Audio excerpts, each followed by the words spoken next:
Namanya mungkin terdengar asing di telinga masyarakat Indonesia.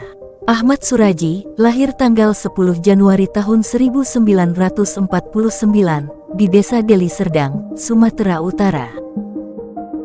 Nama aslinya ialah Nasib, dan kerap dipanggil Nasib Kelewang, karena sering mencuri lembu menggunakan kelewang hingga akhirnya dipenjara. Namun ketika bebas dari penjara, Nasib akhirnya menyandang nama Ahmad Suraji. Dirinya kemudian mendapat julukan Datuk di desanya, setelah ia menikahi 3 wanita kakak beradik kandung, dan tinggal serumah dengan mereka.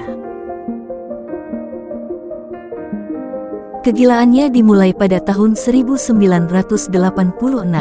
Suatu malam saat Suraji tidur, ia bermimpi didatangi mendiang ayahnya.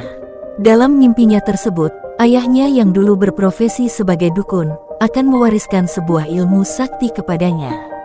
Namun ada syarat untuk menguasai ilmu ini, Suraji harus menumbalkan 72 nyawa wanita. Suraji yang sejak usia 12 tahun sangat terobsesi dengan ilmu kesaktian, akhirnya ia menggunakan kedok sebagai dukun untuk mempermulus aksinya. Korban pertama Suraji adalah perempuan bernama Tukiem alias Iem. Dia datang ke rumah Suraji pada Desember tahun 1986, jam 6 malam selepas maghrib. Iem bermaksud ingin mendapatkan ilmu pengasihan dan penglaris dari Suraji. Setelah Iem mengutarakan maksudnya, dukun itu mengajukan sebuah syarat untuk ritual. Ia harus bersedia diikat dan dikubur setengah badan di tempat yang sunyi pada malam hari, dan tidak boleh memberitahukan ritual itu kepada siapapun. Setelah semua syarat disepakati, Suraji mengajaknya ke area perkebunan tebu di Desa Sei Semayang, yang berjarak sekitar 1 km dari rumahnya.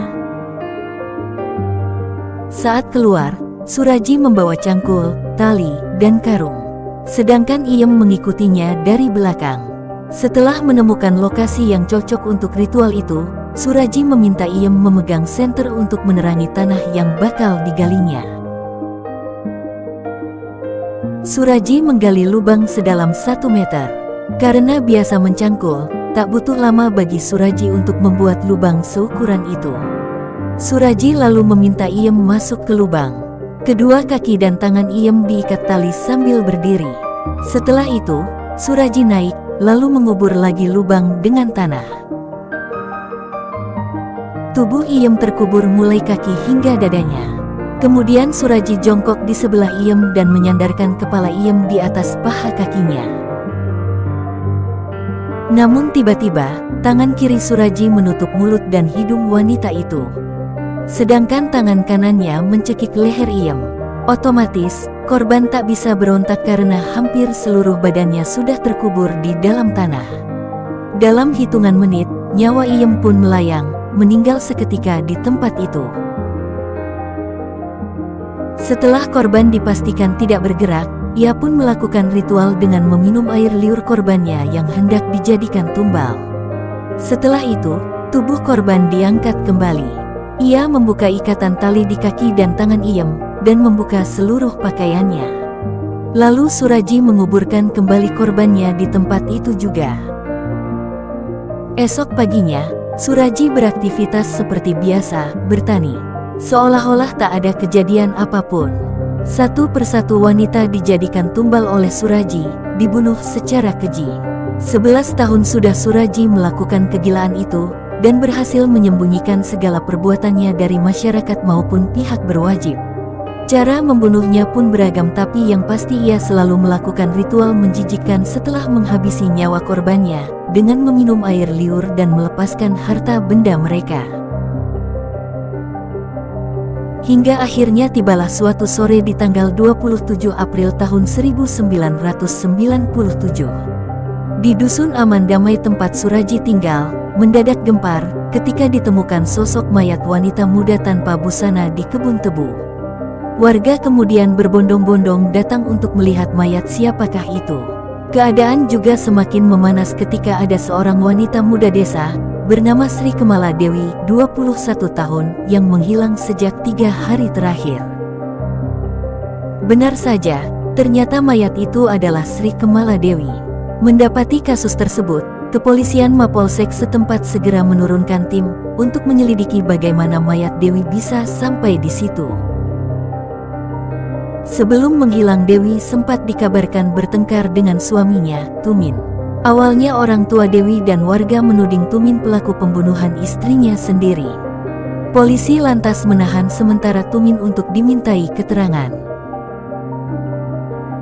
Namun polisi tidak serta-merta langsung menetapkan Tumin sebagai tersangka dan masih melakukan penyelidikan karena beberapa tahun sebelumnya pernah ditemukan juga mayat wanita di ladang tebu itu. Kasus sempat dihentikan karena tidak adanya bukti yang kuat. Akan tetapi secercah titik terang datang ketika seorang warga desa bernama Andreas memberi keterangan bahwa sebelumnya dia yang mengantarkan Dewi ke rumah dukun Ahmad Suraji, tepat di hari menghilangnya wanita itu. Polisi kemudian menindaklanjuti laporan itu dan segera mendatangi rumah Suraji untuk menanyai perihal Dewi. Suraji mengakui bahwa Dewi memang datang ke rumahnya untuk berkonsultasi, namun selepas maghrib wanita itu kembali pulang ke rumahnya. Karena tak cukup bukti untuk menangkap Suraji, kasus sempat dihentikan. Namun polisi tidak menyerah. Satu persatu laporan orang hilang yang kebanyakan adalah wanita beberapa tahun terakhir, terus mereka dalami. Dan dari hasil penyelidikan polisi, nyatanya semua korban merupakan pasien Suraji yang sebelumnya datang ke rumahnya untuk konsultasi mendapatkan ilmu pengasihan atau penglaris dari Suraji. Akhirnya tak tunggu waktu lama, polisi langsung menggerebek dan menggeledah rumah Suraji. Di sana mereka menemukan pakaian dan beberapa perhiasan wanita, yang salah satunya adalah milik Dewi. Suraji dan ketiga istrinya kemudian dibekuk untuk pemeriksaan lebih lanjut.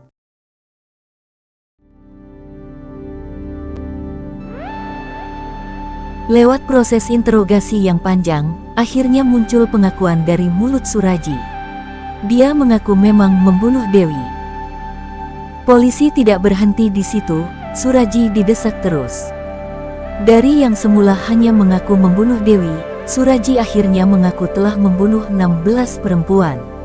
Hingga kemudian ia mengaku lagi telah membunuh 42 perempuan. Hal itu pun membuat polisi terperangah. Perbuatan itu dilakukan dengan dalih untuk mendapatkan kesaktian.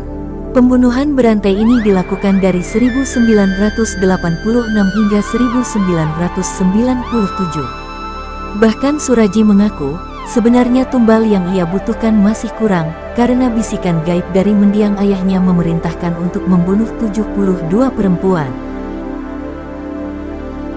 Istri tertua Suraji, yakni Tumini, ikut membantu perbuatan suaminya. Suraji dan Tumini akhirnya mendekam di penjara. Pada tanggal 27 April tahun 1998, putusan pengadilan akhirnya ditetapkan. Suraji dijatuhi vonis hukuman mati sedangkan Tumini divonis penjara seumur hidup.